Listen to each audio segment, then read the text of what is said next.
lots of people's internet cuts out once in a while. It'd be nice to be able to go back and know you can go back and see what you missed, right?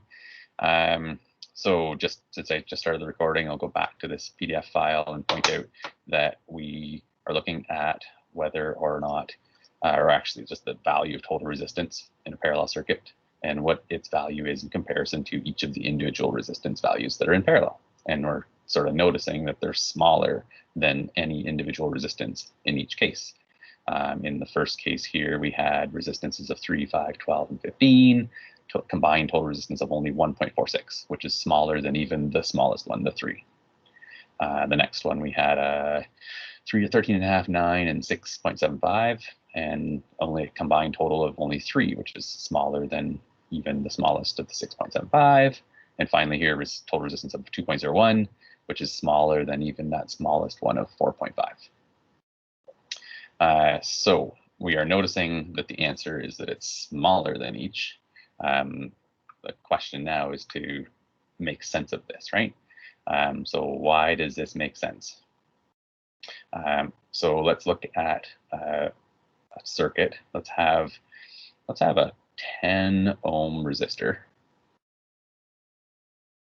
right? And think about how hard it is to push electrons through that circuit. It has 10 ohms of resistance in total, so it's 10 ohms hard, let's say, to push electrons through the circuit. If I add another branch on here, and even if this branch is like twice as hard to push through, does that make it easier or harder to push electrons through here? Think of how hard it is to push electrons through. And originally, we only had this one path to push electrons through, and it was 10 ohms hard. Adding this additional path of 20 ohms, does that make it harder or easier to push electrons through? Easier. Hard to know who's going to speak first there, right? But I caught it was easier. And let's say, let's make this like a different color. Oops, oh, that's not what I'm doing here. Let's just make this maybe green or something like that. I'm still not doing the right thing here. What the heck's going on? All right, think of this one maybe. There we go. So this additional path makes it easier. Come on, is this keyboard not plugged in? Technical difficulties this morning. Keyboard is not plugged in. Because my USB stick is plugged in. Hopefully I didn't have anything running from that. All right, here we go. Now I can do it. So I'm gonna just type again here, additional path makes it easier to push electrons through.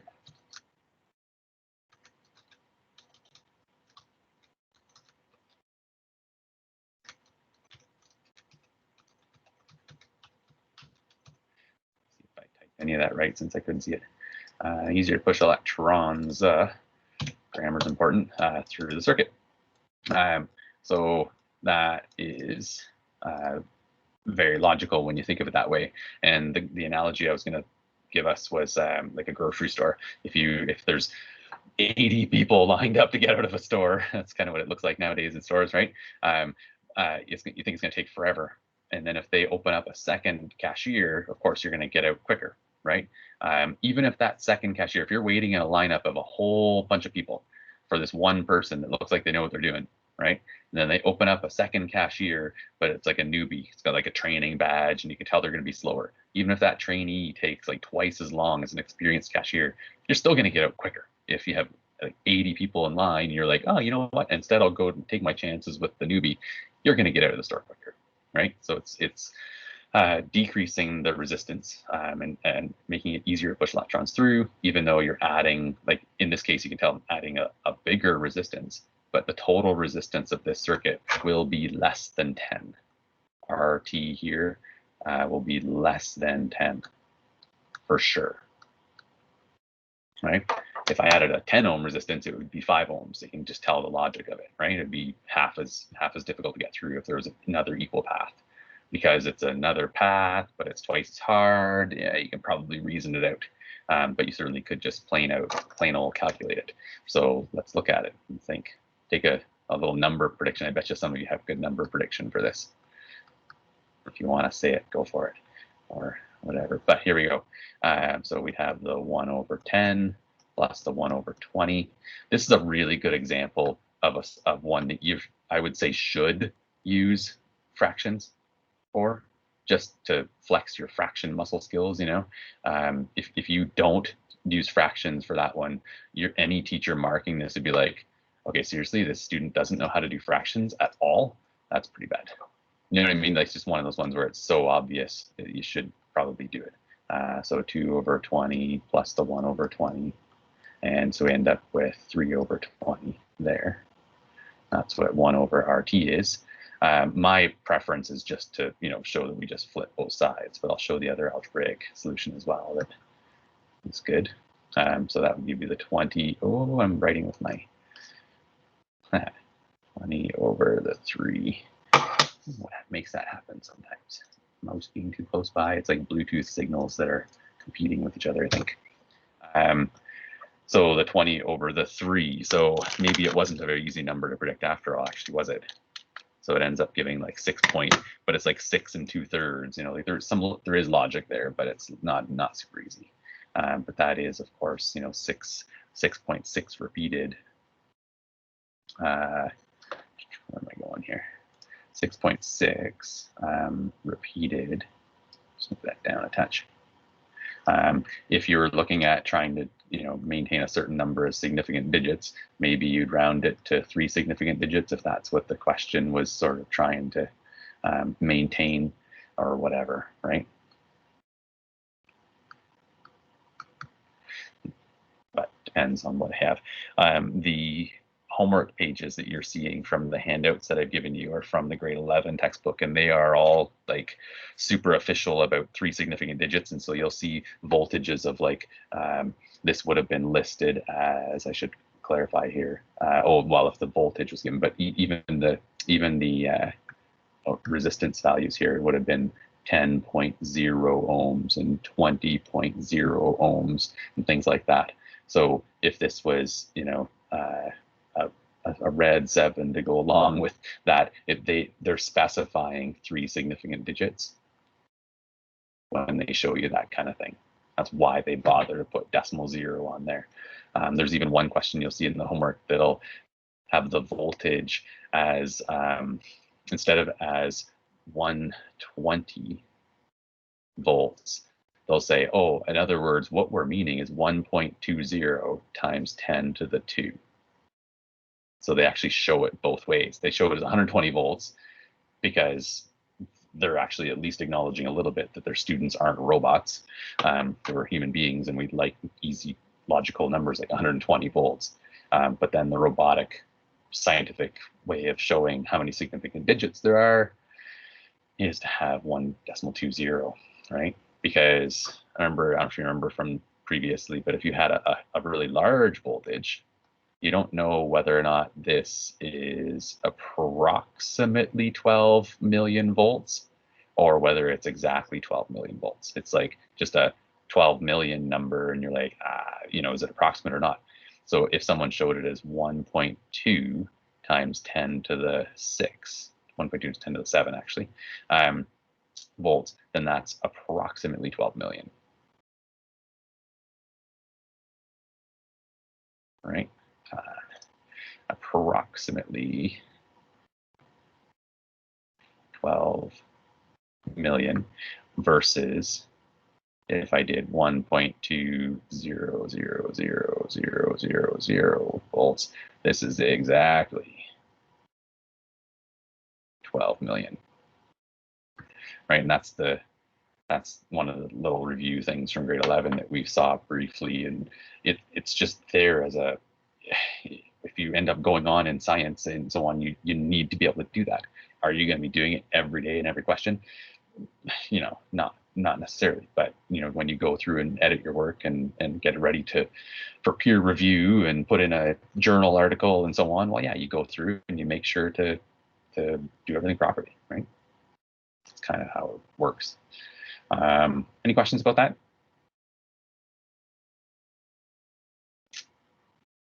So to do with the significant digit stuff, in the homework solutions that you're going to see posted for each lesson, for at least, for now at least, probably the whole course, the well, I should just tell you, you probably will notice that I am keeping every digit possible through calculations. So if the number was like 6.66 repeated, 6.6 repeated or whatever, I'm typing in the calculator 6.666666 until it doesn't let me type any more sixes, and then adding that to 1.484848, and like you'll see sometimes a solution like 1.48 with a repeat sign over it, because when you do a fraction, sometimes you get non-repeating decimals, like 1 divided by I can't. There's a whole bunch coming up in the homework when you see them.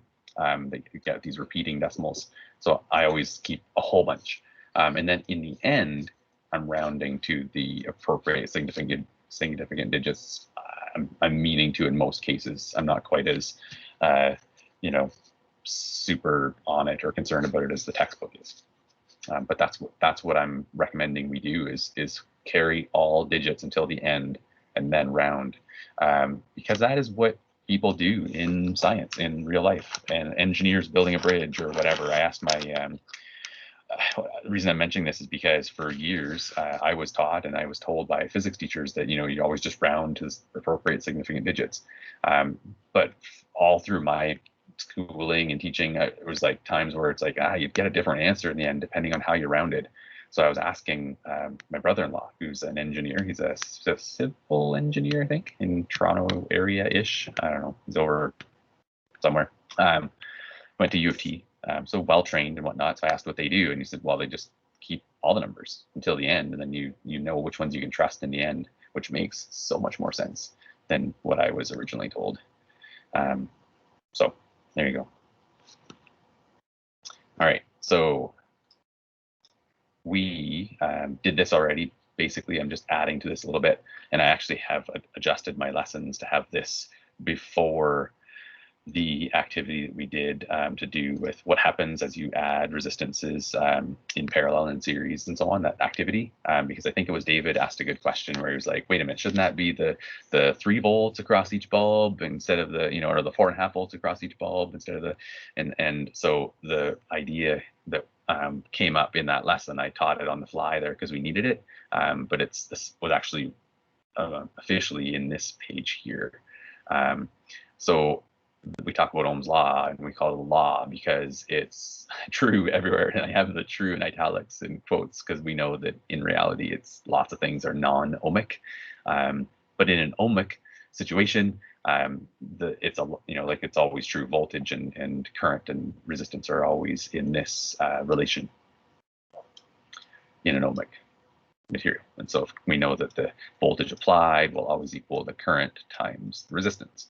And I highly recommend in your calculations, you always just start with that. Like write down the actual V, the I, and the R. Don't just start with numbers. Especially don't just start with numbers that have already been rearranged. Because the reason for that is I've found from experience, there's really only so much room for equations in your brain. And so you can reduce the amount of memorization needed. Instead of thinking of memorizing V equals IR, and also I equals V over R, and also R equals V over I, all of the algebraic versions, just remember the one equation and know how to do algebra, right? And that saves you, it makes you have to memorize 1/3 the amount of equations. In every single equation you're talking about, you have to memorize less if you can just algebraically manipulate. So you'll see in my solutions, V equals IR, and then you'll see the numbers plugged in, and then you'll see the algebra that solves for the answer. I really, really, really want to encourage you to do that as well, even in your homework, because you should be doing in your homework what you're going to do on a test or a quiz. It's just good, just logical, good practice. And so anyways, so it's true everywhere. What do I mean by that? Well, I mean that it's true for entire circuits, and it's true for any part of a circuit. So when you're talking about the whole circuit, you're talking about like the total voltage. So let's just draw in down here. This is like total voltage, VT, all right? And then we have the total current would be just, wherever, right? So it looks like it's going this way on this circuit, total current. And then the total resistance would be like the combined total of this stuff, right? RT. Right? So if you're looking at total voltage, total current, and total resistance, we know that Ohm's law will be true, right? In this case, you'd have your total voltage, you'd have your total current going this way this time, and you'd have the combined total of, I'll just do this for now here, you'd have your combined total, right? So in each of those, in both of those cases, this is true. So down here and down here, these two things are still true, okay? We know that in this case here, we know that RT equals R1 plus R2. So I could label these as R1 and R2. You have a handout of this I should point out. And in this case, we know that 1 over total resistance equals 1 over, come on.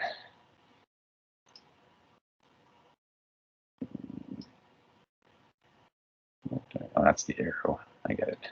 So 1 over R1 plus 1 over R2, and of course could do dot dots in each case. You can add more and more resistances in either of those formulas. This is the one here, the total resistance one for parallel is the one that gives you a result that's smaller than any of the individual resistances, which we now kind of recognize from experience and so on. So that's the idea of total resistance that we are actually using in the equations work that we were doing.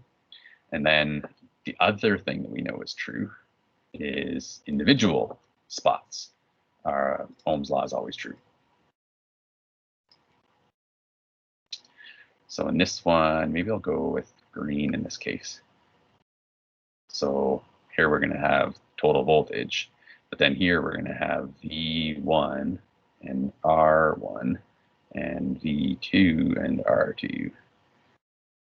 You know, R1 and V1, R2 and V2, total voltage, and so on. We have all these different values that we recognize. That's total voltage, total current. This is total current. Oops, total current.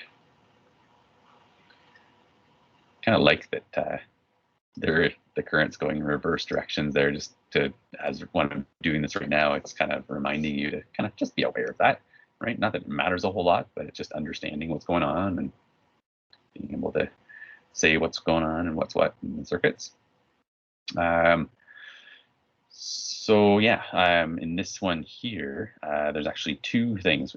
For this resistor right here, I should point out first, I suppose, that we know in this circuit, what do we know about current or voltage in each of these circuits? Very, very, very important thing to always be obvious to you in front of your mind, or you're like, ooh, I know something about current or voltage in each of these circuits. So in the series circuit, we know that the total current is the same as current everywhere, right? So if I look at this total current, I can just switch to green, I guess, here using F and say, okay, you know, notice here that I2, current number 2, current through resistor number 2 is equal to the total current because it has nowhere else to go, right? And then here, I3, or no, I1, sorry, equals total current. It is moving around on me.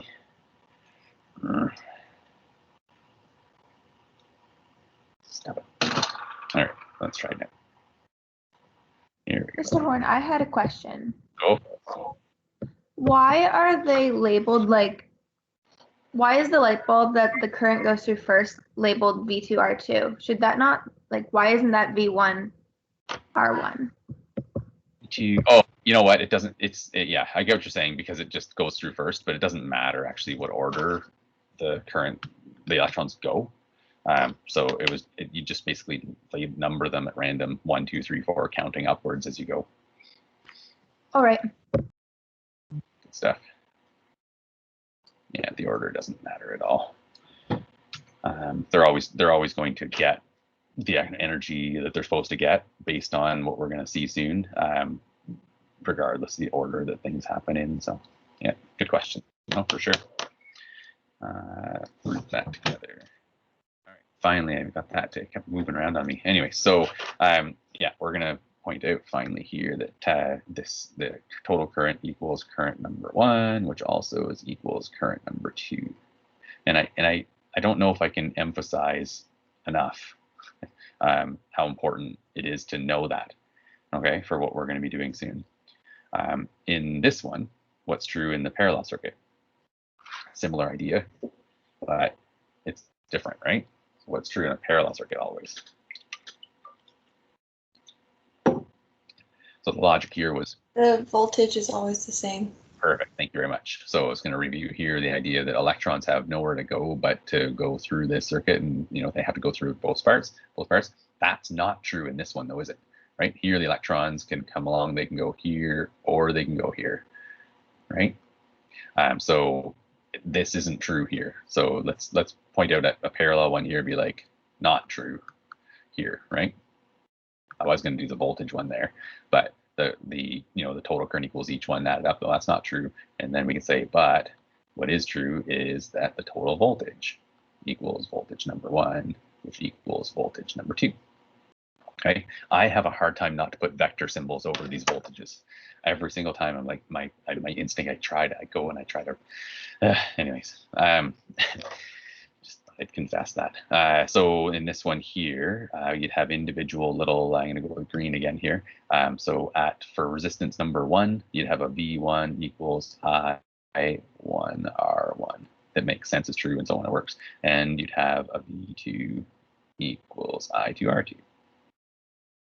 Right? So Ohm's law is true across each ohmic resistor in series and everywhere you look in any circuit, really.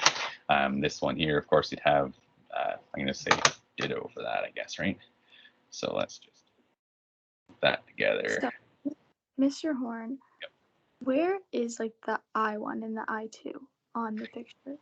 Yeah, so that's great. I'll add that in. So basically, remember how we said here that the currents aren't the same. The current through here, so this one's I1 because this is labeled as resistor number 1, and this will be I2 because it's labeled as resistance number 2. Good deal. So yeah, we're acknowledging that they aren't the same because they can be, I should say, the same or not the same, right? So if the resistances are the same, then yeah, the current's going to divide up equally and they'd be the same, but they're still not going to be the same as the total resistance, but they can be the same as each other. But twice as much current can go through the easy route and so on, like that original question we looked at here on the first page. Obviously more current's going to go through the 10 ohm resistor than through the 20. It's just common sense, right? It's easier to go through there. So path of least resistance, electrons are going to do it. So yeah, be willing to sort of pick out V equals IR pairs of numbers from all different spots of the circuit for the whole circuit all over the place, right? They're all true, they all work. Okay. So that's, again, this section, this thing right here. Let me put official stars here. Where is it? Oh, it's in my shapes. That's where it is.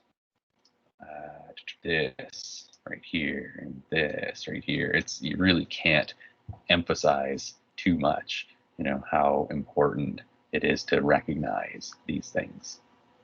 Okay, and that'll come up as a definite step that's necessary to recognize and know and use in order to be able to solve your way through the kind of questions we're going to do soon.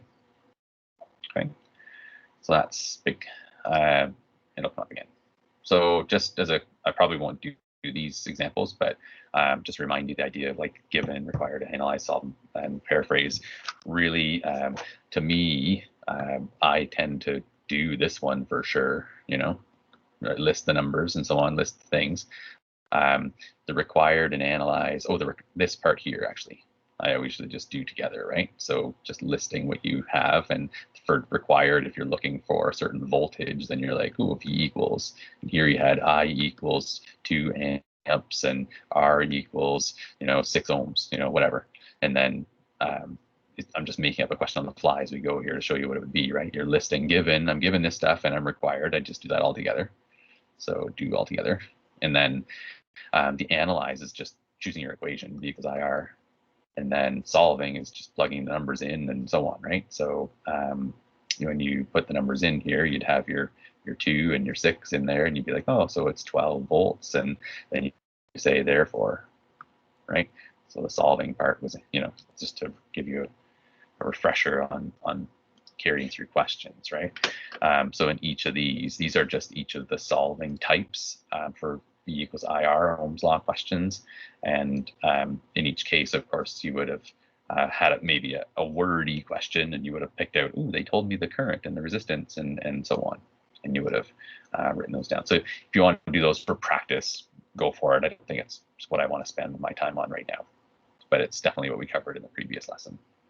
I just wanted to point out, just remind you of the idea of starting with what you're given, what you're looking for, and so on. Okay, so what I do want to focus my time on right now is using Ohm's law in circuits. And you don't have a handout for this one. I figured you could just note take as we go instead, because there are homework questions that you need and whatnot. It's just something to look at as we go through. So yeah, using Ohm's law in circuits. And so, for example, if we had a circuit like that one there, that's 12 volts applying on 3 resistors that are connected in series, resistors of 2, 3, and 7 ohms. So in words, someone might, it would say in a paragraph, a series circuit with maybe they might say a 2, a 3, and a 7 ohm light bulbs are all wired in series with a 12 volt source.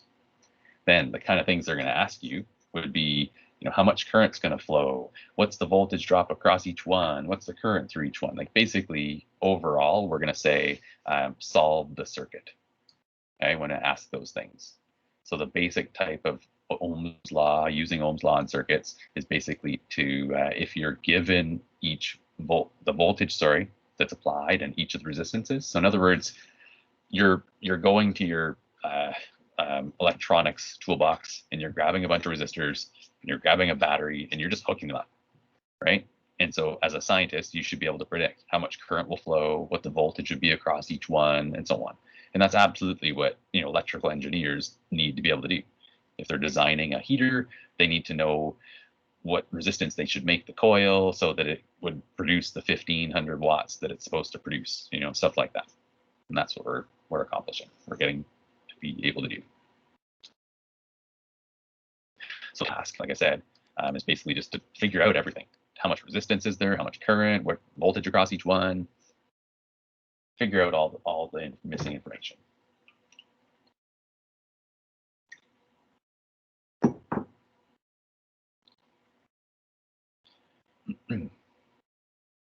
So I'm just giving you a couple seconds there to get what you want down for that.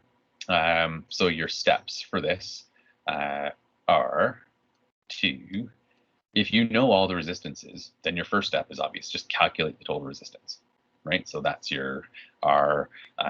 If it's series, I don't know if I need to write this in or not, but if it's series, then RT equals R1 plus R2 plus dot, dot, dot. If it's parallel, then it's 1 over RT equals 1 over R1 plus 1 over R2 dot, dot, dot. Right, so calculate total resistance. Obviously, that's a good first step, so you know what the resistance is. Once you know that total resistance, think of this. Okay, once you know, so now we are given at this point, essentially, total resistance equals some number value. We have a total voltage that we know is applied. And so if we look at that, you're like, oh, I know an equation to do with those, right? And so it's basically you're going to be able to get the total current, right? So that's your second step. Use Ohm's law to calculate the total current that would flow.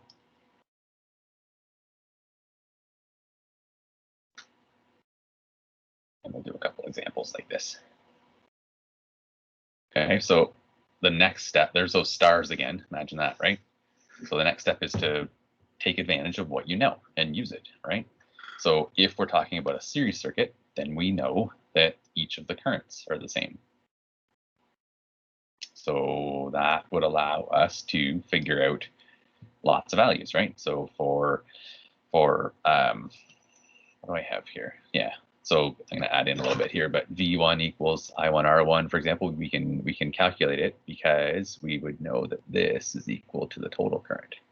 And so at that stage of the game, after we've gone through steps 1, 2, and so on, and we're working on step 3, we'll know the I1 value for a series circuit, so we can calculate the voltage across it. And then basically, I'm going to say, repeat, of course, for each resistance that you're talking about. So that's what I'm saying there. Calculate the voltage across. Mr. Hong, I have a question. Sorry. Sure. Yeah, go ahead. How come for like the IT, like they all equal each other? I don't really understand. So the series circuit, you have to picture the series circuit. Let's go back up to here. In a series circuit, you have current flowing, and if 10 electrons go through the battery, then that means that 10 electrons had to go through here, and 10 electrons had to go through there. Remember, you've got a big lineup of electrons, right? And it's single file, boys and girls kind of thing going on, right? I hate that it does that. So here we go. Keep going, keep going, keep going, keep going, right? All the way around. So if I'm gonna let's go a smaller number. But if I manage to push, say, 3 electrons through here, then 3 electrons has to go through here, and 3 electrons has to go through there. Does that help? Yeah, thank you. Good. So that shows you the current is going to be the same everywhere. So current number 1 is going to be the same as total current. Current number 2 is going to be the same. The current everywhere is the total current in a series circuit. Now, just to do a little bit of a better job like that for the voltage part, because we're going to need it next anyways, the same idea goes here, right? If a group of electrons going through here picks up 9 volts, right? That means we have an electron floating along with 9 joules. I don't know why it's not doing today so much. Floating along with 9 joules per coulomb, right? A coulomb of electrons has 9 joules. If that electron goes through this branch, then it's coming along with 9 joules per coulomb. Or if it goes through this branch instead, it's coming along with 9 joules per coulomb. And so it's going to give 9 joules, right? It's going to have negative 9 volts across each one here, meaning that it gives its energy to this bulb if it goes through this branch, or, right, it gives the energy to the other bulb if it goes through that branch. So that's the justification for why the other thing we know down here, this second one here, that's justification for why we know the voltages are the same across each part. Okay? Because we're going to be saying that in a short second here.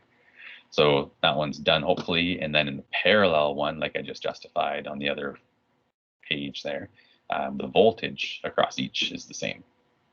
Okay, so these are things that are very important to know. So good to ask if you're not sure. If you're sitting there thinking, geez, he keeps saying this is really important to know, but I don't quite get it. Be brave. Ask. I will answer. I will help. Right? So hopefully those are more obvious now. If not, I'll explain it again another way. I'll just do a different page and start from scratch or something, but let me know. So basically any spot in a parallel circuit, you can pick a certain resistance, and you can say, well, I know the voltage, so I can figure out the current. So for example, if you knew the voltage was 6 and you know the resistance of a resistor, then you can figure out how much current will go through this circuit. For the one that I have written there, just make room for myself here, would look like this. We would have had a 6 volt, and we would have had a resistance here and a resistance here, and however many there are, it doesn't matter.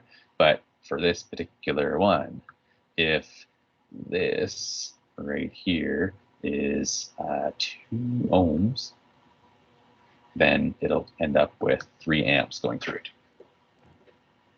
That's what that Ohm's law calculation shows, because we have 6 volts applied onto a 2 ohm resistor. But it doesn't, this equation doesn't, or this picture of this circuit doesn't show specifically that 6 volts is being dropped across the 2 ohms. That's something that you need to know and understand. Alrighty. So let's try one. So we've got a 10 volt source hooked up with an 8 ohm and a 2 ohm. Okay, and so parts A, B, C, and D say determine the total resistance, determine the total current, state the current through each one, state the voltage across, determine the voltage across each one. Overall, people would another way to ask you to do all of those things is just to say to you, solve that circuit, figure out anything and everything. Okay, don't leave anything missing. But certainly it's a little easier to keep track of if you're asked each part. But either way, it means the same thing. So step 1, you're going to try this, right? And hopefully you're trying it already. So determine the total resistance. Go. On your handout for this lesson, you have another example that's for practice that you'll do on your own as part of practicing this and homework and so on. You can certainly use this page as a guide for help.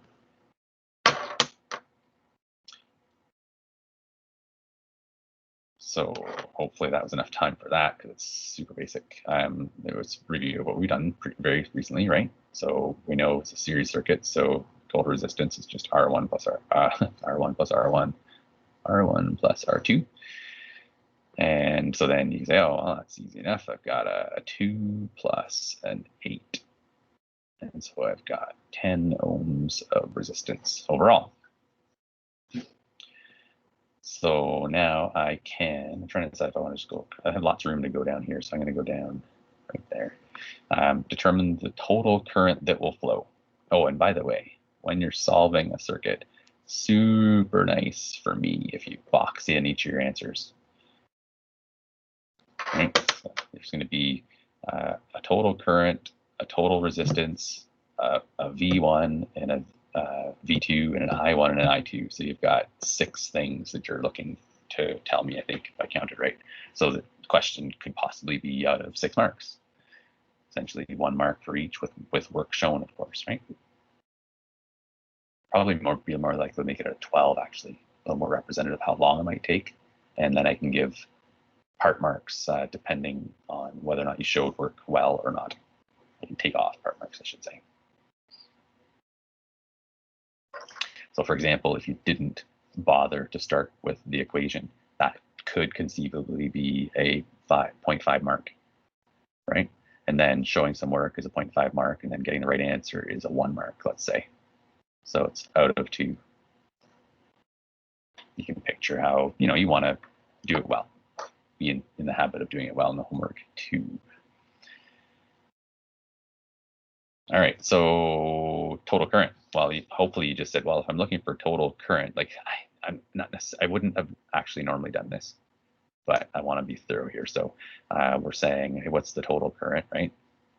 IT equals question mark. So I'm actually doing my required as part of my given, like I mentioned I would.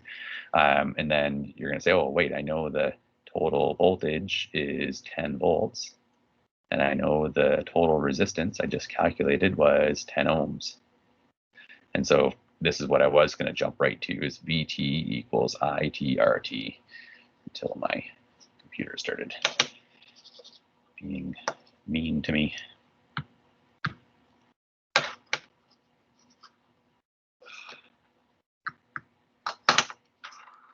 Does not want to let me use the mouse sometimes.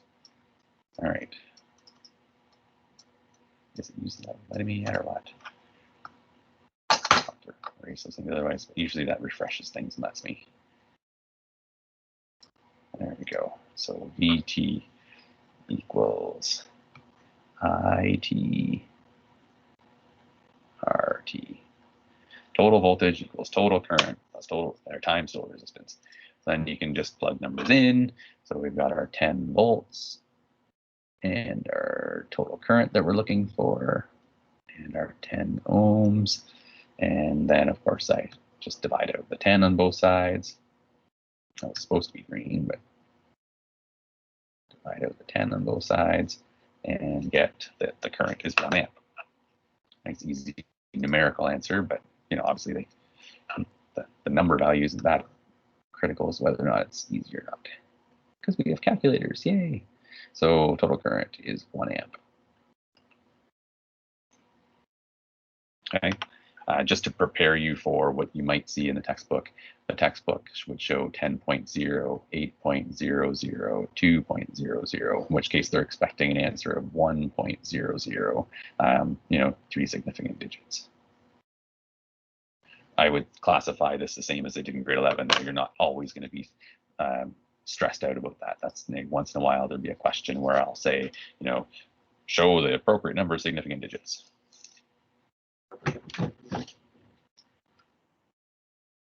Which, you know, from year 11 didn't happen super often. So part C, any questions so far? Is that good? No questions? Okay. So state the current that would flow through each resistor. Well, that's, notice I'm saying state.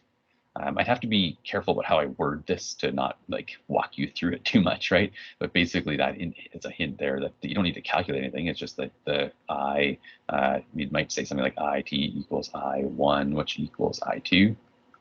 And so we have total, or sorry, I1 equals my computer today. Goodness sakes. Let's do that. So I1 equals 1 amp, and I2 equals 1 amp. Okay, so that's just that's a star, right? Like that's a, it comes from knowing, right, about things. This is that star there, I guess. And then part D, determine the voltage across each. So you're going to have a V1 equals I1R1, and you're going to have a V2 equals I2R2. There's just Ohm's law logic happening at each spot, right? So you're looking at Ohm's law right here, and Ohm's law right here. So you can just say, okay, well, I know that, see, I'm not going to bother doing a full-on given every single time in these questions, but it's there, it's happening in front of your eyes. It's just I'm going right to it. So basically you just have to recognize it. Okay, what do I know and what do I do, right? So I've got the 1 amp that I know from my given essentially, and I know the resistance of that is 2 ohms. And so you can see that you're going to have 2 volts dropped across that one. And again, this is another one of those like, ooh, I found something out that I'm supposed to find out. Same thing here. And I've got my 1 amp and the 8 ohms. So it's 8 volts. V2 equals 8 volts. Is there something about this numerical result that you look at and say, oh, okay, yep, that makes sense. The numbers are what they should be. It checks out. What is it about this? Yes, because they add up to the total voltage. Correct. VE equals V1 plus V2 with a question mark. And you can show that, you know, we had the 2 plus the, let's get nervous here. That was a great answer. Now you got the 2 plus the 8 equals 10. And you're like, yep, it's what it's supposed to be. We got 10, a total voltage of 10 volts equals the total voltage dropped of 10 volts. Okay, so that's a good little check. All right, so that's a series circuit example. And this is a good opportunity for us to sort of get to understand circuits even better. So picture with me here a group of electrons carrying 10 joules, right? I'm just going to say 10 joules because it's a Coulomb electrons with 10 joules coming along, but it does feel better to say per Coulomb. But anyways, how does this group of electrons know to only give 2 joules to this one, and then later on over here give the rest of it? How does, so I will put the minuses in this case here, so it's like, you know, the electrons pick up 10 joules and then they drop off 2 joules and drop off the rest on the next one, right? I don't actually put the minuses in the equation work at all. It's just a pick up or drop off idea when you're looking at a circuit. Okay.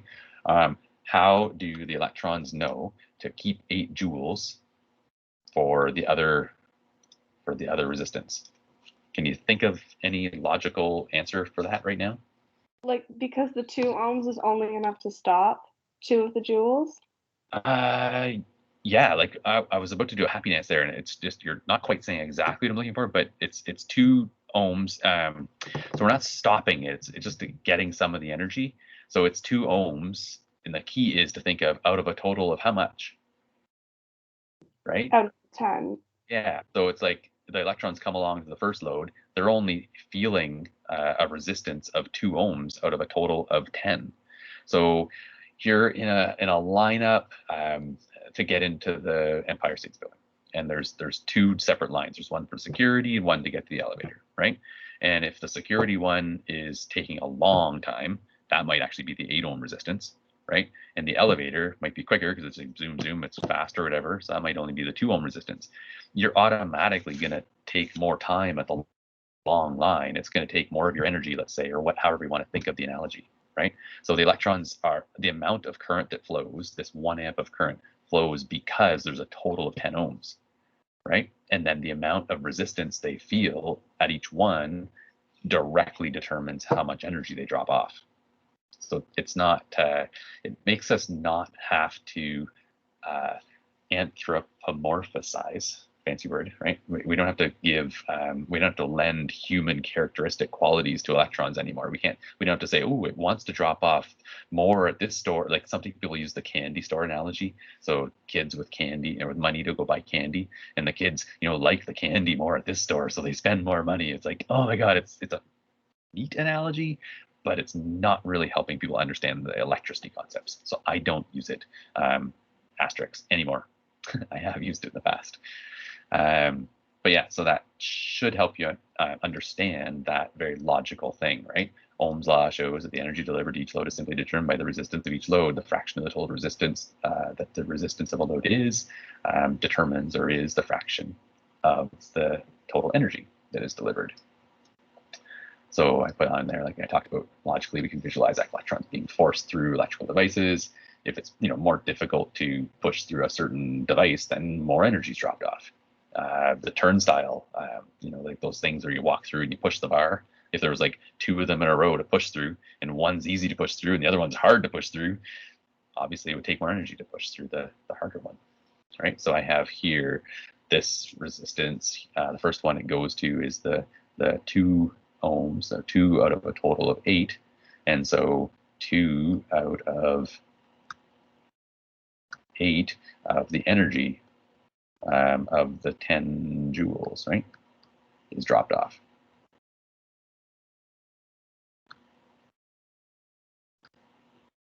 Or 2 out of, sorry, it's supposed to be 10. I was like, the fraction's not working out.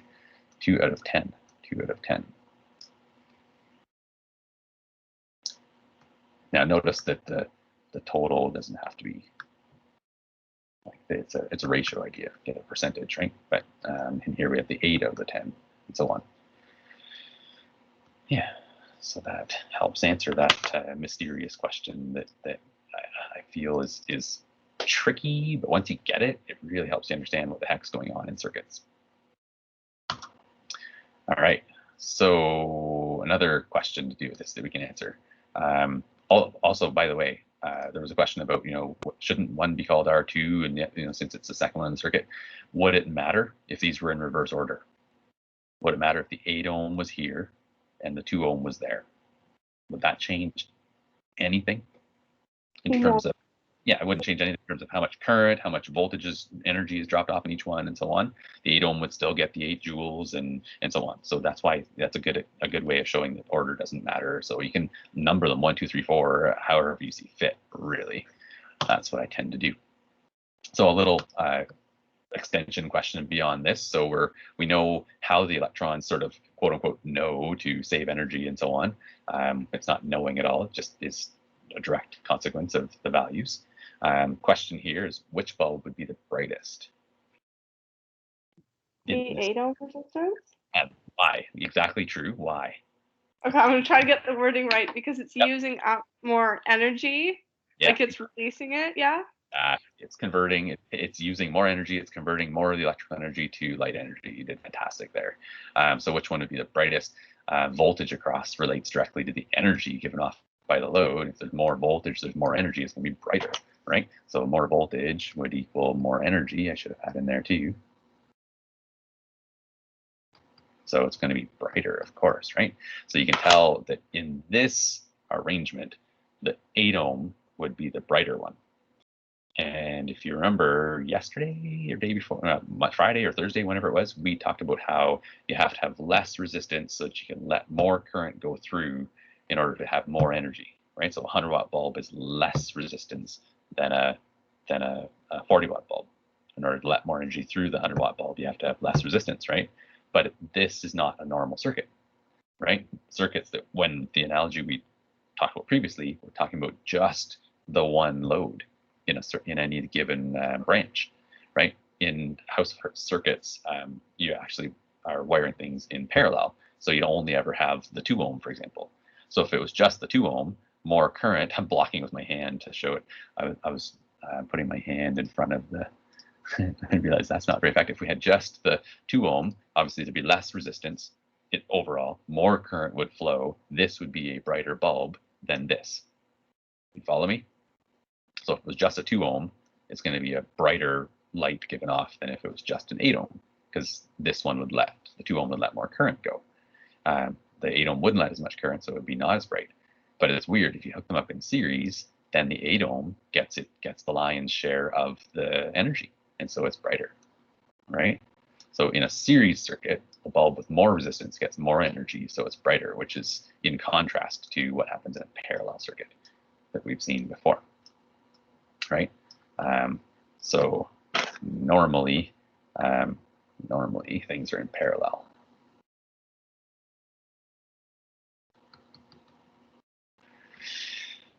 Does that make sense? So in that scenario, if we had a 2 ohm and an 8 ohm, so 2 ohm and 8 ohm, this one would let more current.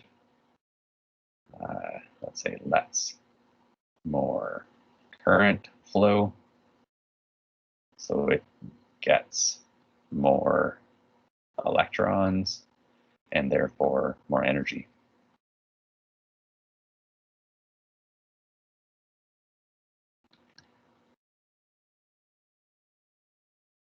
So I have a little mystery circuit that I totally would be using if I was in room 124 right now with you people. Yeah, so I can actually show, 2 bulbs in series and which one's brighter, and then 2 bulbs in parallel, which one's brighter, nice and easily. But concepts are still working. So at least we have a screen we can share and talk about it.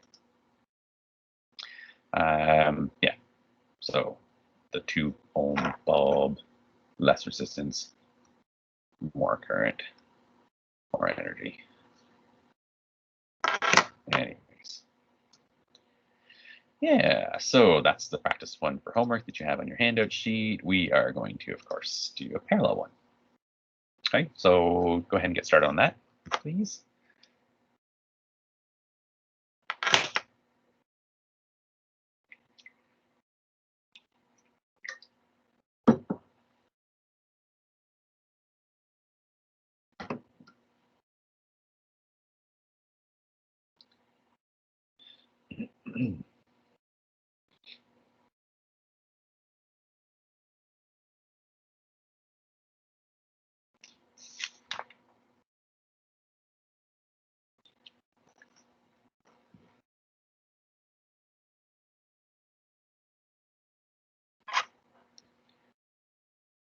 So we should already have by now, if you're on track, you recognize that it's a parallel circuit. And so you say 1 over total resistance equals 1 over R1 plus 1 over R2. And then you plug numbers in. So you're like, okay, so 1 over 10 plus 1 over 40.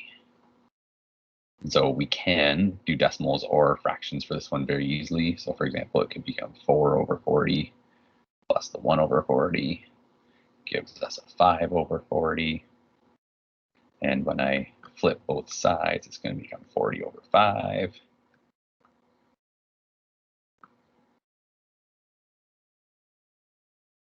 Which gives us 8. ohms. Is that right?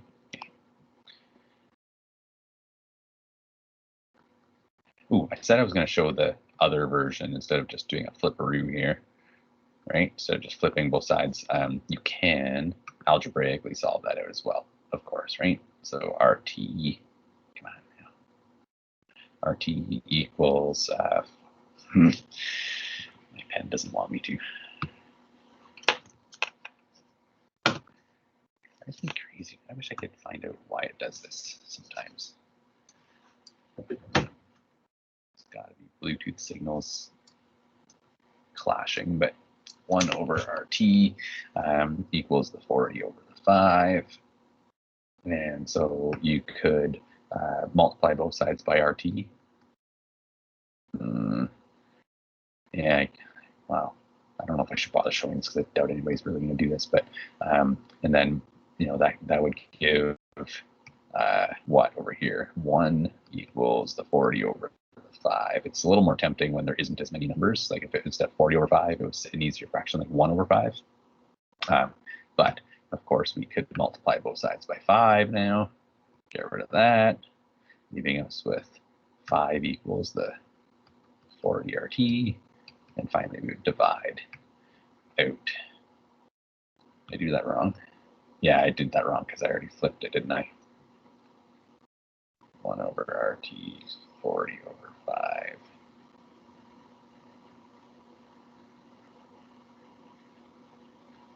feel like I didn't do anything wrong. What did I do? 5 over 40. Yeah. I did it wrong there. Give me a sec. So this is supposed to be the 5 over 40. Do we need to do this? Can I just erase this? Or should I finish it up? I'll take the first answer. I don't think we need it. No? Yeah, I don't really care. It's just algebra, right? I just started with the wrong fraction. It's the only reason it messed up. Okay. like it's I don't really care. You're so honest. All right. So RT equals 8 ohms. There we go. All right. So total resistance is 8 on the 40 divided by 5. And so we're good to go. Next step then. Determine the total current. So let's go where we have room this time here. So for total current, what do you do? Give you a chance to try it.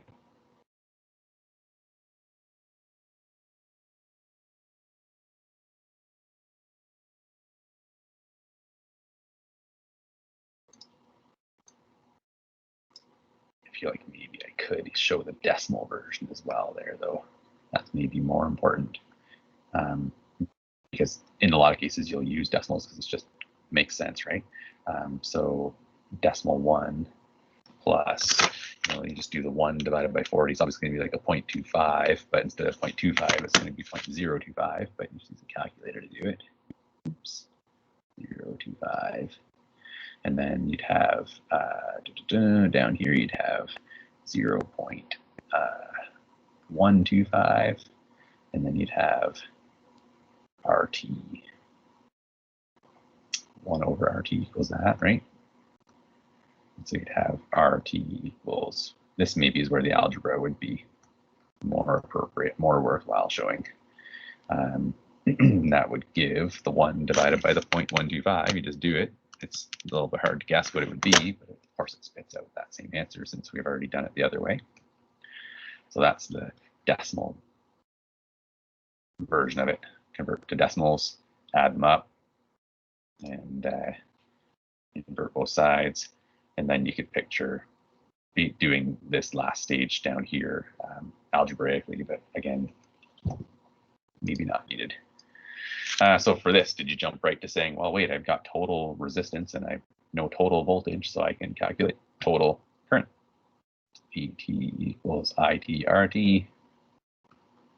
And so I've got 12 equals total current that I want, and times the total resistance that I know is 8. Feels good to have brackets there. Dividing both sides by 8 gives me 12 divided by 8, 1.5.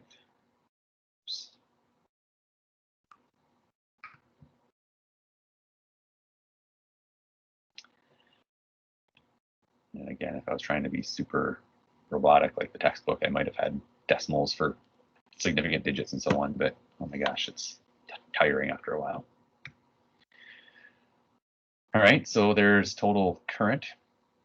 Now, notice that my questions are a little different this time. This time it says state the voltage across each resistance, right? That's a critical thing to know in order to be able to go through the question, rather than stating the current through each one. Okay, that's along the lines of, you need to be able to pick out which one you know and use it, of course, right? But in this case here, of course, we know that VT equals V1, which equals V2, because it's a parallel circuit. And so then we're saying, oh, so that means that V1 equals 12 volts. Put a box around it because we know it. V2 equals 12 volts.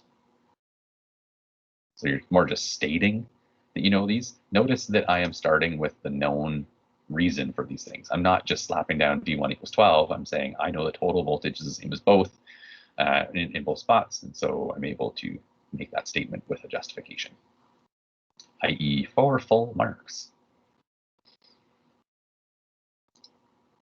Okay. So then now we can actually get the current through each one, because remember we talked about how a certain amount of current is going to flow here, right? So we know that it's going to be 1.5 amps. Current's going to flow, but some of it's going to go through here and the rest of it's going to go through there. So now we get to figure out how much actually goes through each spot. So it's just V1 equals I1 R1. Wow, that's real. Bear with me for a second.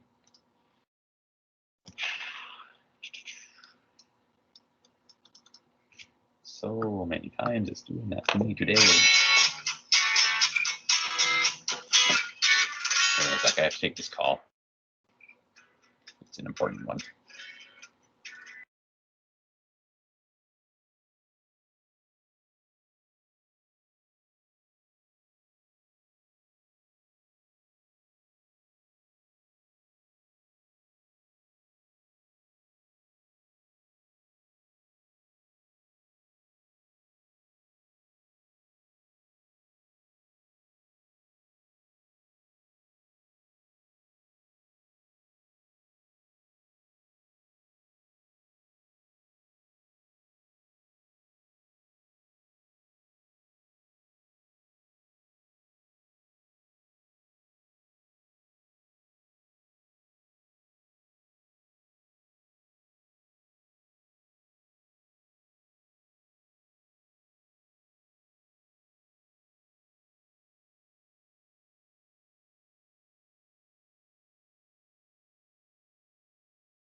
All right, I'm back. Sorry for the interruption there. Hopefully my computer is covered. That's easy to do once in a while. Just take a break. All right, so let's try again here. So V1 equals I1 R1. It's trying to mess me up there. And V2 equals I2 R2. So what do we know in these things? Well, we know the voltage and we know the resistance, and so we can get the current. It's always a case of, like, two of them, so you can get the third one, right? That's what this practice page is here, but certainly we had a whole lesson devoted to that. So I didn't do that practice today because I didn't think it was necessary. All right, it's there for you if you need it, though. Yeah, so we can put in those numbers. We have the 12 goes in for the voltage. The current just stays as a variable because we don't know it. And the 10 goes in as the resistance. Same thing here. The 12, the variable, and the 40 for the resistance. So in both cases, we're dividing to solve. I'm just kind of assembly line processing it here, but that can lead to mistakes if you're not careful. So you might not want to do this. But yeah, 1.2 amps through the I1 and 12 divided by 40 give me 0.3. 3 amps through the I2. What is it about our answers that makes you feel good about it? You're like, oh, yep, that makes sense. Anybody? Oh, adding the two answers together gets 1.5. We got it. We've got a current of 1.5 amps going, a total of, or 1.2 and a 0.3 adds up to 1.5. So yeah, exactly. So basically I'm going to, because I don't have much space, we're going to do I1, I2 adds to I total. And I'm just going to say, my mouse wouldn't keep interfering with my pen. That'd be great. Maybe I'm setting the mouse too close by. That's the trick. Move it away. I total. And I'm just going to say check mark. But it worked. 1.2 plus 0.3 gives us 0.5. All right, so that is circuit, using Ohm's law in circuits, right? I think I had room all set up for answering this one step by step, but no big deal. Brightness, yeah. So what about the brightness in these cases? 10 ohms and 40 ohms. You can tell like the 10 ohm is going to get more current because it's less resistant, so it's going to get more energy delivered to it. So do I have this one here? Yeah, the 10 ohm gets a lot more current through it, 1.2 instead of just 0.3, which means it gets more electrons, which means it gets more energy, which means it's going to be the brighter one, of course, right?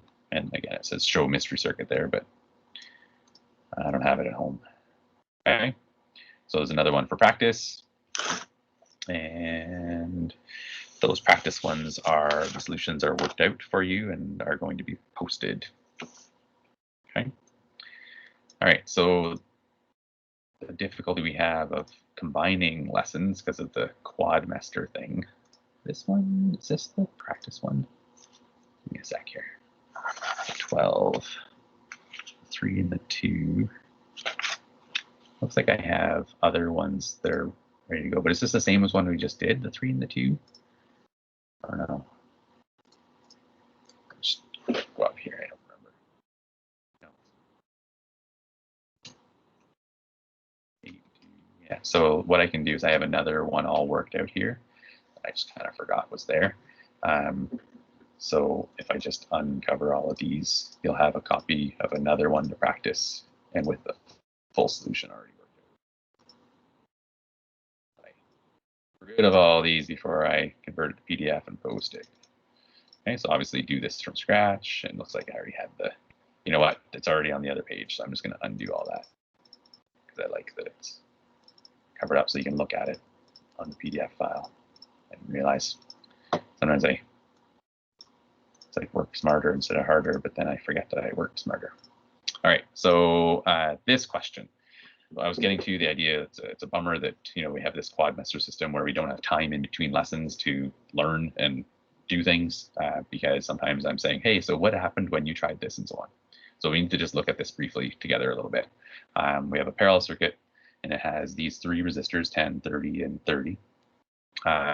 And it's giving you that the amount of total current is 2.5 amps. Okay, they're not actually giving you the voltage of the source. So this is your first time where it's like a little bit different, right? In a challenge question kind of thing, it's just slightly different than normal. In other words, instead of just being given the voltage and each of the resistances, instead they gave you the resistances and told you the current that flows. But this is not a hard challenge question, so I don't mind saying, okay, you know what, we didn't have time to try it, blah, blah, blah, and then move on to the next lesson. Well, it's not a huge one. Basically, it's just V equals IR, and so total here, right? But they essentially gave you the total resistance because you can just add it up or figure it out, right? And they gave you the total current, so obviously this is the one that's unknown. So you can see how you're going to solve that question. Right, you're just going to figure out total resistance, plug it in Ohm's law, figure out the voltage. Okay, but it's along the lines of what we're going to be doing next, where it's like it's not always just here's all of the resistances and here's the voltage and just systematically go through and figure things out. Sometimes you have to solve for a different variable, which shouldn't be that big of a deal. Yeah, there's some textbook examples of solving. Lots of examples for you to draw on for help if you need. Okay, so I had this here where it's like, you know, taken up somewhat or whatever, but so this is important, this calculating missing values in circuits. Okay, just like in this one here, the voltage was missing, we were able to calculate it anyways because we use Ohm's law and it's the only one that's missing, right? So a little bit of note taking for you here, and then there's questions for you to try, because it's, if I stopped here, that you'd only have like 2 questions to do, which is definitely not enough to progress. Not enough progress for 2 full lessons. So calculating missing values in circuits. Okay, so this deserves a star here, I would say. You know, find any part of a circuit where you have 2 out of 3. That's a big star. Right, 2 out of the 3 from Ohm's law. Right. If you find any spot where you have, you're missing only 1 piece, then calculate the missing part of that variable. And so along with the big star goes some big exclamation points, right? Just find some spot in a circuit where there's 1 thing missing and determine the value of that 1 thing. And that's just basically gonna be your first step. And then just like the shampoo bottle, it says, you know, lather, rinse, and repeat until all values are known, essentially, right? Find a spot where there's only 1 piece missing, determine that, and then do that again and again and again. You'll also need, like, maybe the second step. The first one might be an Ohm's law, 1 thing's missing. Your next step might be a total resistance formula where 1 thing's missing. Okay. So let me just give you a second to jot that down if you're writing.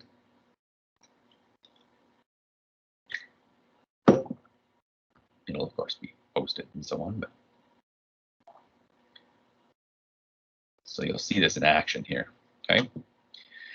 So if you're given words, so I worded this, you know, how you might see it in a textbook, or someone's describing a circuit to you over the phone or whatever. But so we have 3 resistors that are connected in series with a power supply. That's a key word, of course, right there, right? A series, right there. The second and third. Okay, so the second and third resistors have resistances of 5 ohms and 17 ohms respectively, meaning like the R2 is 5 and the R3 is 17, right? It doesn't actually matter which one's R2 and R3, of course, right? But you're just going to draw, you're just going to use those numbers, right?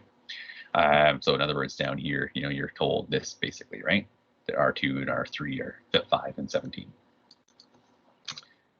And the next step, the voltage drop across the first and the third is 3.75 and 6.375, V1 and V3. So if you're going to try and solve this right now, I'm thinking you're probably looking at this, maybe not hoping, but I'm thinking you're looking at this thinking, oh my gosh, this is crazy, right? Like so many different spots. How can you possibly keep track? Well, draw a picture, right? You draw a picture of a series circuit with R1 and R2 and R3. And so at first, the first thing you're easily just going to draw would just be this, right? You just draw a series circuit with R1, R2, and R3. Not hard at all, right? And then as they tell you things, be like, oh, the second and third resistances have 5 and 17. Oh, okay, so that's 5, and this is 17. I'll just cover up the other part.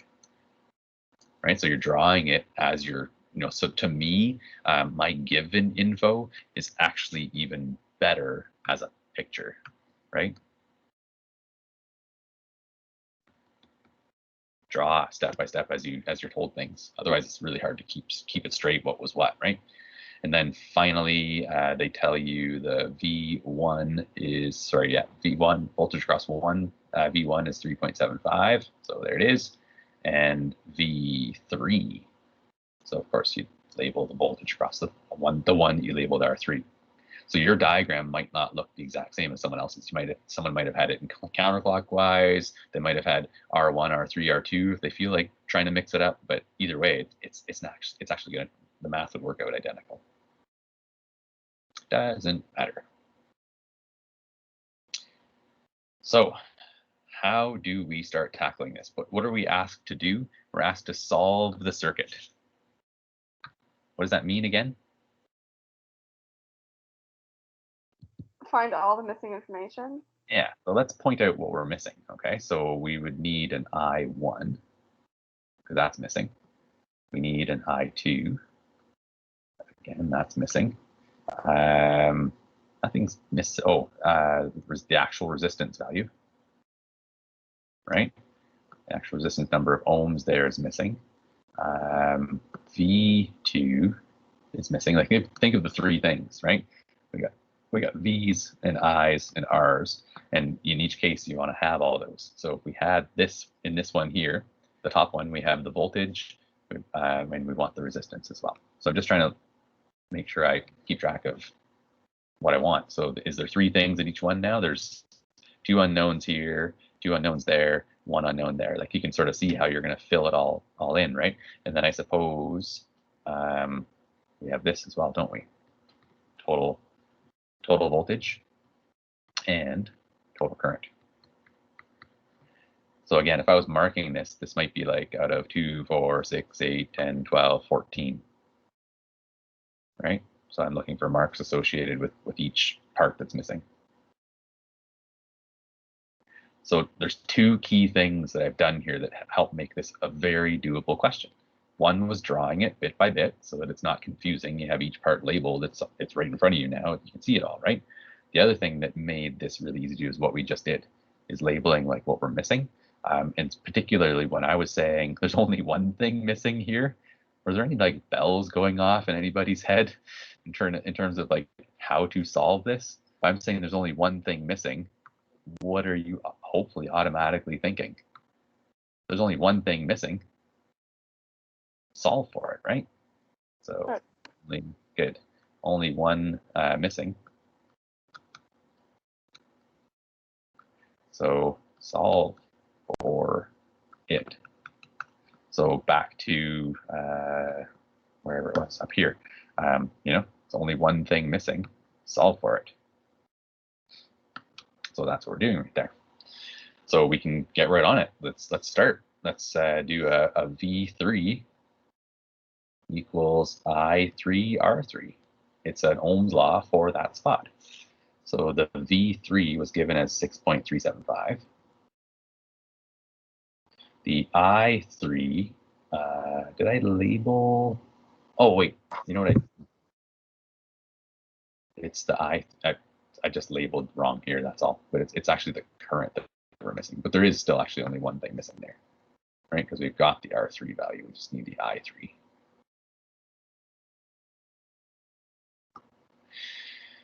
Yeah, so I3 missing, and then R3 we know is 17.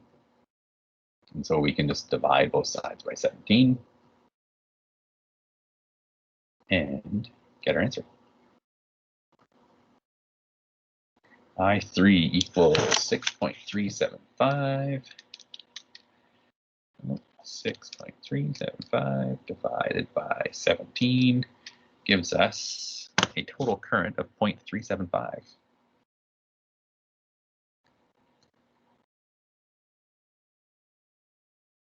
And you box that in because that's one of our things that we're looking for. One of our, that's a 2-mark amount of work accomplished there. So that's a good, nice, easy first step, right? We found a spot where there's only one thing missing and took advantage of it, made it work. So that's a good start. What's next? Because we can't. Since it's a series circuit, you know the other currents too now, right? Perfect, exactly. What I was about to say here was we can't do this because we're missing 2. We can't do this because we're missing 2. So what do we do? And eventually that's when, you start to realize the other key knowledge thing, right? Is, so let's say we did this first, right? And then second, it's very important to notice that total current equals I1, which equals I2, and equals I3. We have 3 now, right? So that's kind of the second thing. So that leads to a bunch of marks, doesn't it? It leads to, you know, a bunch of answers. I1 equals 0.375. And I2, yeah, I2 is the missing one. Just have to look back at your picture once in a while and remind yourself what you're looking for and so on. Right? And so that's actually worth like 4 marks, right? But it's worth 4 marks if you've stated why you know it, that we have the total currents equal to the individual currents, and that sets us up for a reason as well as answers. Okay, so that's good. So one thing I like to do is just to make my life easy is go back and add those on, but you know, it's up to you. So 0.375, and usually I'll add it on as a different color too, as I'm certainly for a lesson purpose anyways, but for you, it doesn't really matter because it just becomes, that's actually what I normally do, by the way, is I'll go up and label I1 equals 0.375. I don't always do I1 equals question mark. But at this stage, it becomes obvious that you've got 2 spots now where there's only one thing that's not known, right? So you can figure it out. So in this one, you've got voltage and current, so you can get resistance. And in this one, you've got current and resistance, so you can get voltage. See how it's going to work? It's just that first step where we're repeating the idea of looking for spots where there's one missing. So I will, yeah, let's do that. So we've got V1 equals, I'm just going to draw it here and then move it to where I'm actually going to do it. But we've got V1 equals I1R1. And then we've got the 3.75 equals the 0.375. Conspicuous numbers here. And we got R1, right? So I just wanted to do that on this page so I can refer to the numbers. So that is that the third thing we've done, or the, yes, that's really the third thing we're doing, right? And so of course we're going to solve by dividing out the 0.375. Giving me, is that 10? It must be 10. So R1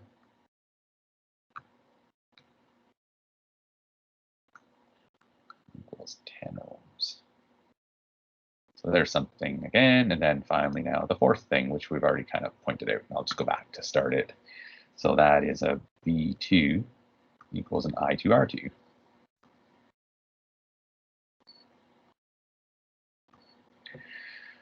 And so I can plug in the values here of the current and resistance, so it's even easier. We got the 0.375, and we've got the 5 ohms. And again, I'll move that to where I'm going to have an organized set of solutions here for you. So that's just 5 times the 0.375, which is already in my calculator conveniently, 1.875. So this is 1.875 volts, V2. So we have yet another piece of the puzzle solved. Let's add in the 10 ohms and the 1.875. So 10 ohms and 1.875 volts. So what are we missing at this stage? Oh, I should put on here as well. We've got the 0.375 amps. So it's obvious that that's known as well. I've already, I think, shown that somewhere. I probably should put in another one here, like just for box purposes when I'm looking for marks and so on, looking for answers, like that. Okay, we got the total current as well. So I forgot to do it at the time, and I also forgot to put it on the circuit. But that makes sense to do, right? So now you have the luxury of looking at this circuit with all the information filled in, and there's one piece of information we're missing, and so we have to recognize how to solve it. Go ahead. The total voltage? How do you do it? Add the 3 up. Exactly. So total voltage equals V1 plus V2 plus V3. Please start with that for Mark's purposes and clarity of work purposes. Is the real reason why I'm motivating you to do that with Mark's. But yeah, so now we can point out here we've got the 3.75. If you ever wrote these in the wrong order here, I wouldn't even care or notice. Even if I did notice, I wouldn't care. You know, like you're just adding them all up, right? So I wouldn't stress too much about that at that point. 6.375. I think I have in the right order here, but so that is my final concept knowledge thing that's allowing me to finish solving this circuit. So I have to add that all up, 1.875 plus 3.75 plus 6.37. Which one did I need to do yet? 3.75? I forgot which ones I added up. The answer is supposed to be 12, if that Okay. helps. That's Okay. what I got. That's it. I'll just put 12. I've lost track of which one I typed into the calculator. There we go. If I look back and watch the video of this later, I'd be like, oh yeah, okay, I said. Anyways, you get it, right? So that's it. That's done. It's like victory slashes moment where you're like, yes, I now know everything about this circuit, right? I can put in here the 12 volts even if I wanted. Okay. So just to let you inside the peek behind the curtain, if you will, this is how I made this question.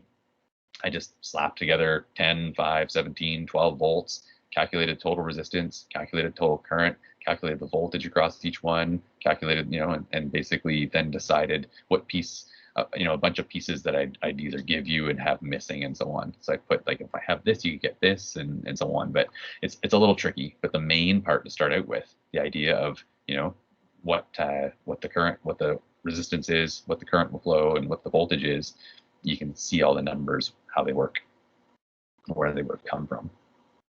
Okay. So, any questions right now? Is it making sense? Seem like it's something you can do? I think so, right? Good. Yeah, I think so. Good. So we should try a parallel one to make sure we can do that too.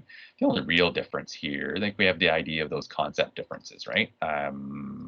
Drop back to this page here, wherever I had my stars, right? So now we have this piece of knowledge now. The voltages are the same rather than the currents being the same. And of course our formula for the resistance is going to be the parallel formula.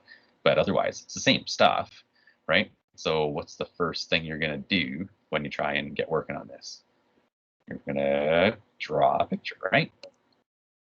Exactly.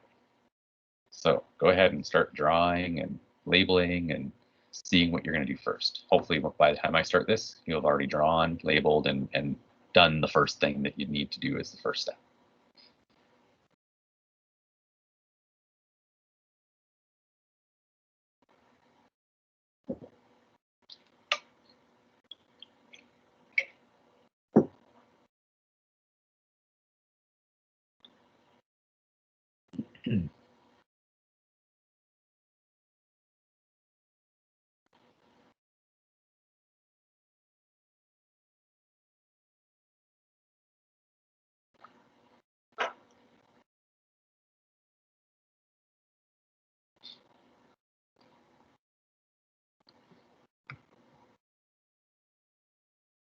So parallel circuit, we're obviously going to have a power supply. We're going to have 3 resistors in parallel.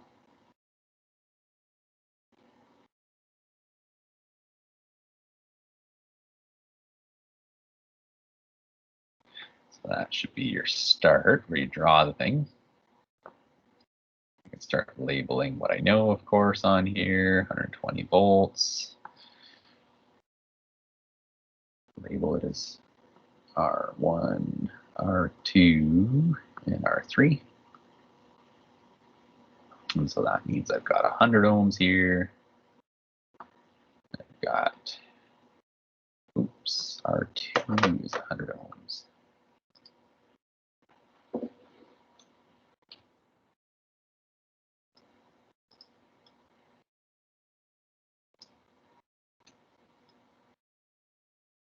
beauty of digital here. R2 is 100, R3 is 50.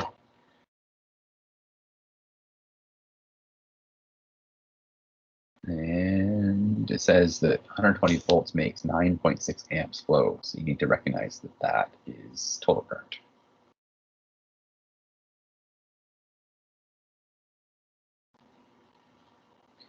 So I think I have everything I was told drawn and labeled correctly. So make sure you get that. And then you have to decide where you're going to start, what your first thing is that you can do. Can I go ahead? Yeah, go for it. Sure. I started with knowing that the total voltage would be the same as that across each resistor. Okay, so you added that information into your circuit, right? That wasn't a calculation, but you said, hey, I might as well point out Right. that. Yeah. Yeah, that's all got that in as well then. That's good. So V1 equals 120 volts. V2, I'm going to write these separately here. I didn't make my circuit quite big enough. I'm having the same trouble as usual here. V2, so 120 volts. And 3 equals 120. Oops. 3 equals 120 volts. All right, so I can group those and place them in if I shrink them down and so on. All right, so what is next after that? I'll finish this while someone works up the courage to key the mic.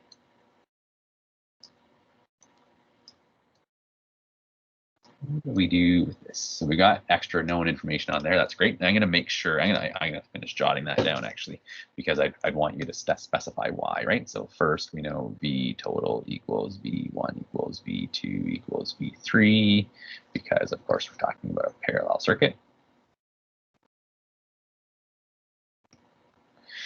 So that leads us to V1 equals 120, V2 equals 120. Lots of information, lots of answers all of a sudden. That's a great first start. Not what I was planning on, but I like it. Got lots as a first step. All right, second step now.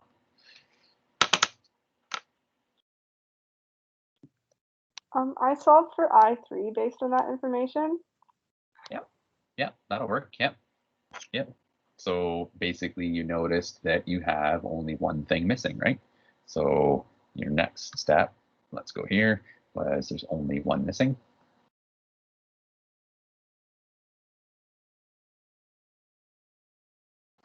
So the beauty of or scary thing to do with these questions in terms of trying to learn this is that there's definitely more than one sequence of steps that will work. I was going to do something different as a first step, and I'll eventually get to that first step through this process, and I'll point it out to you. But these are all doable things as well. I just not the one that I originally saw. So here we got V3 equals I3R3. So if you other students were doing different things first, you may not have needed to erase or whatever if you did erase, right? Different things can be done in different orders. But here we go. So we've got the 120 and we've got the I3 is missing. So we have that set up. So now, of course, I can just divide out the 50. And what did you get as an answer for that? I got 2.4. 2.4 amps. Moved a little on me, but it stayed good enough. So 2.4 amps for that. That looks good. There we go. Good. All right. So second step was done. I suppose we can do that again for V2 now, right? Might as well go with the flow here. Is that what your third step was? Yes, it was. 120 equals I2. R2 is 100. we might not end up needing to do what my first step would have been in the same way. Yeah, I think we will. All right, divide out 100 gives you 1.2. Easy numbers. Good, good. And then, what's a forward step? For I1, I did IT minus I3 minus I2. So your fourth step was guided by the knowledge that I total equals I1 plus I2 plus I3. You're going to start with that, and you're going to plug numbers in. You're going to say, okay, I know the 9.6, and so I can solve for I1 because I know it adds up with I2, which is 1.2, and I3, which is 2.4.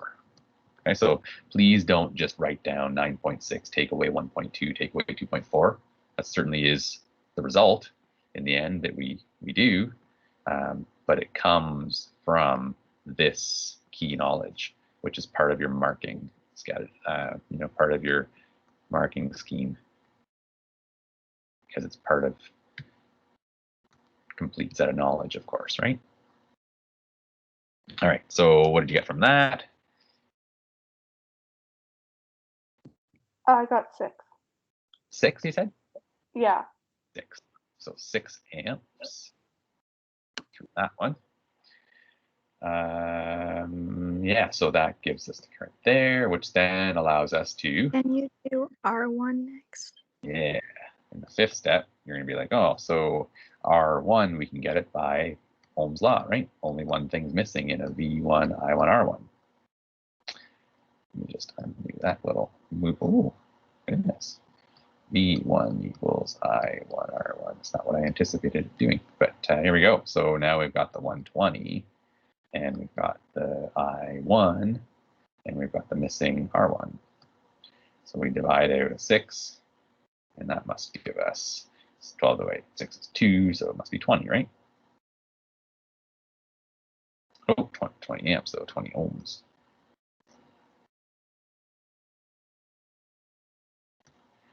So sadly, I don't think we're ever going to need to do the step that I was going to do, although we could next do it. So what's your next step then? I'm just curious, and I'll tell you whether it's the one I was going to do first or not.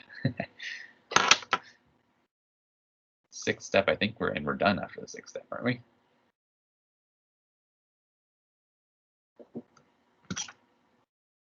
Any guesses? What are we looking for still?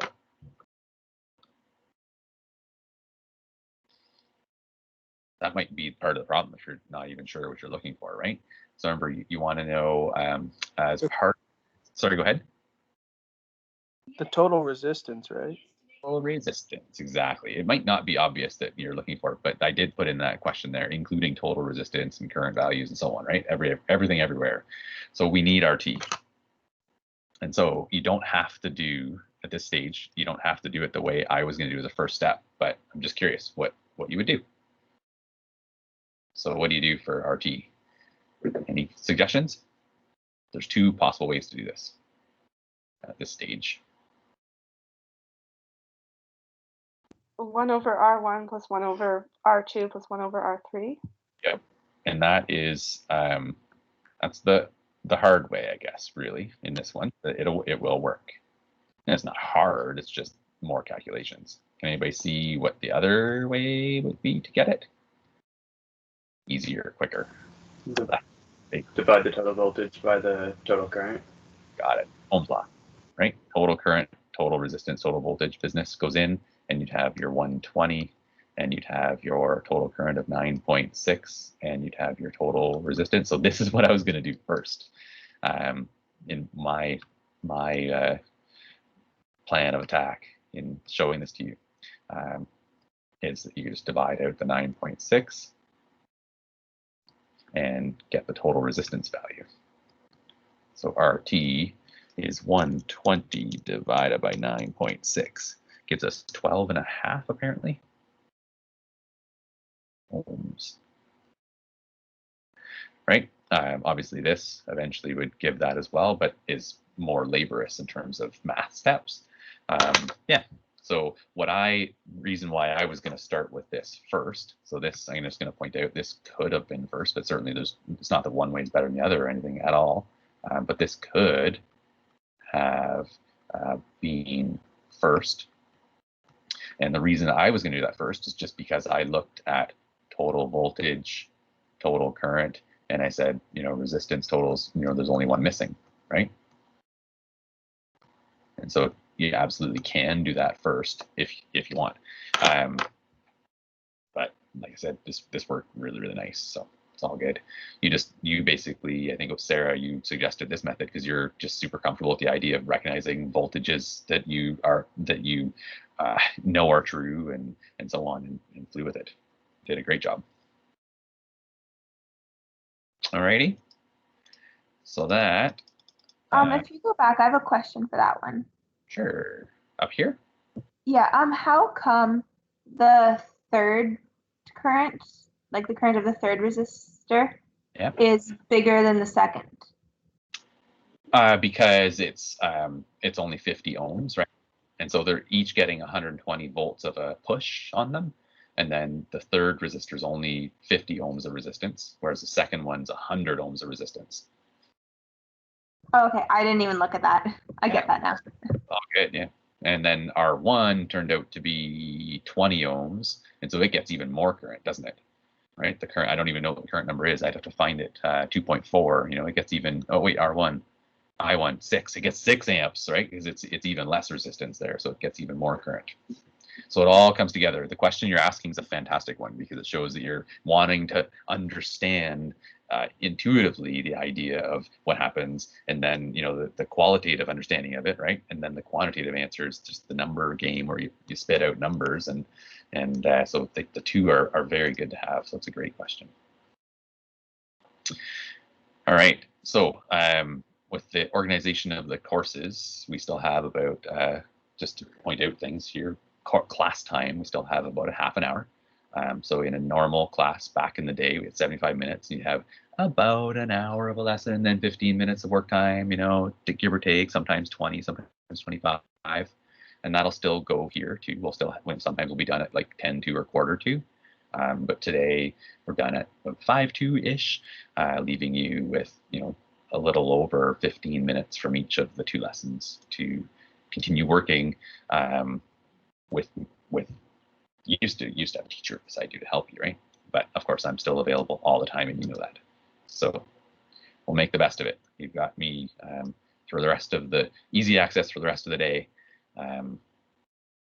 all semester, all right?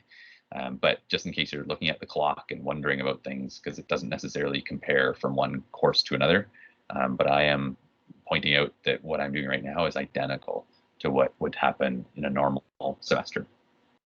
15 to 20 minutes from each class, remaining time, if you add up the numbers, okay? So this sheet here, fair warning, okay? You're gonna go through these kind of things, each one, and please don't look at all of these as something you're going to stress out about trying to tackle tonight, right? I would look at, you're going to tackle, I would say let's go for at least 2 of the series ones and at least 2 of the parallel ones, right? Because there's going to be a bit of a learning curve here, and I don't want you to freak out. But all of the solutions are posted. So if you're staring at number 27 and you're having a hard time, take a peek at the solutions that are going to be posted and help yourself through it step by step. And if you did that, you might want to redo it at some point from scratch. Make sure you can do it on your own. Okay, but basically I put lots of good practice here, but you're going to want to have more practice later anyways as well, right? So redoing from scratch accomplishes that, or doing for the first time ever accomplishes that too. Here's one of those examples of 240, and then it says, what I mean to say is 2.40 because they're specifying the number of significant digits. Don't let that bother you. It's annoying to see it, but that's why they're doing it. Okay, so each one of those, like I said, will all be worked out and posted shortly.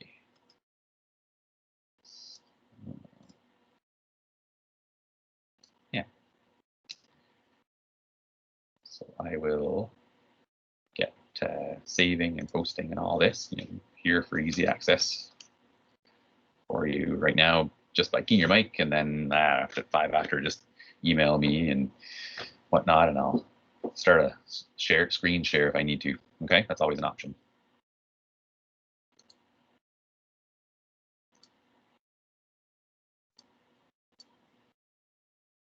I'll just turn my mic off for now so you don't hear clicking and whatnot.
All right, everything's posted. I'm remembering to stop the recording.